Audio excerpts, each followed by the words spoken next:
بسم اللہ الرحمن الرحیم۔ گرامی قدر سامعین و ناظرین، جناب محمد الرسول اللہ صلی اللہ علیہ وسلم نے نبوت ملنے سے پہلے شام کے 2 سفر کیے تھے۔ ملک شام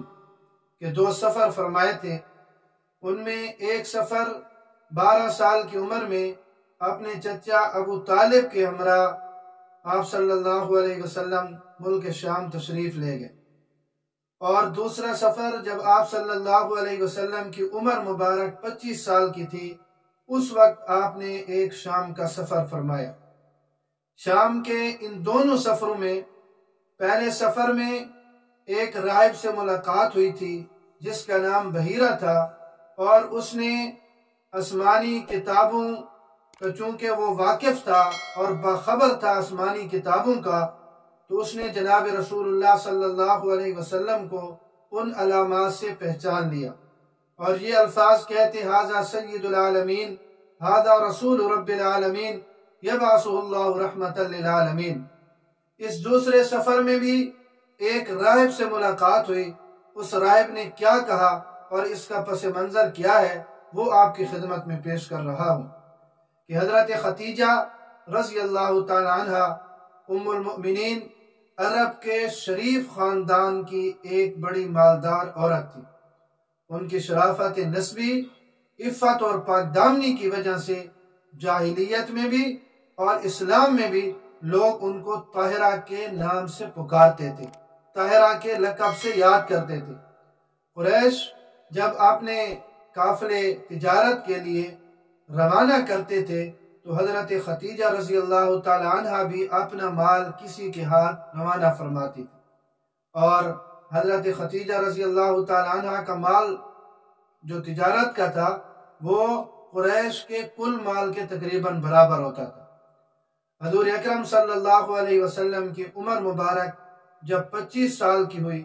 اور گھر گھر آپ صلی اللہ علیہ وسلم کی امانت اور دیانت کا چرچا ہونے لگا، کوئی شخص مکہ میں، کوئی گھر مکہ میں ایسا نہ رہا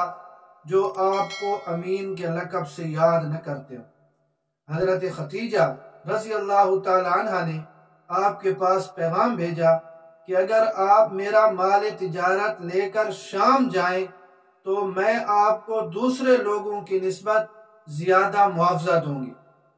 تو آپ صلی اللہ علیہ وسلم اپنے چچا ابو طالب کی مالی حالات کی وجہ سے اور مالی مشکلات کی وجہ سے اس پیغام کو جناب رسول اللہ صلی اللہ علیہ وسلم نے قبول فرما لیا، اور حضرت خدیجہ رضی اللہ تعالی عنہ نے اپنا ایک غلام جس کا نام میسرہ تھا وہ بھی آپ صلی اللہ علیہ وسلم کے ساتھ روانہ کر دی۔ جناب رسول اللہ صلی اللہ علیہ وسلم اور حضرت خدیجہ رضی اللہ تعالی عنہ کے غلام میسرہ یہ مال تجارت لے کر یہ شام کی طرف روانہ ہوئے۔ جب شہر بصرہ میں پہنچے تو وہاں ایک عبادت خانے میں ایک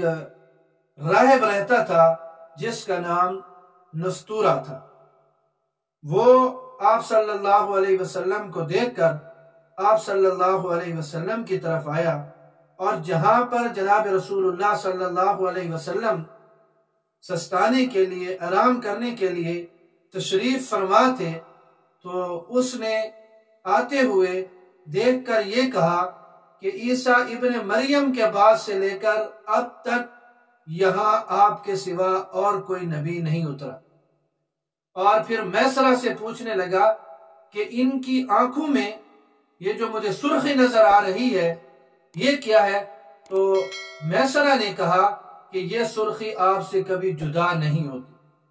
تو اس وقت راہب نے کیا کہا؟ وہ کہنے لگا ہوا وہو نبی وہو آخر الانبیاء، ہوا وہو نبی وہو آخر الانبیاء، کہ یہی وہ نبی ہے، یہی وہ نبی ہے، یہی وہ آخری نبی ہے۔ تو یہ راہب نے جو پچھلی کتابوں کا عالم تھا، ان سے باخبر تھا، پچھلی آسمانی کتابوں کا، ان کو دیکھ کر اس میں جو رسول اللہ صلی اللہ علیہ وسلم کی علامات تھیں ان کو دیکھ کر اس نے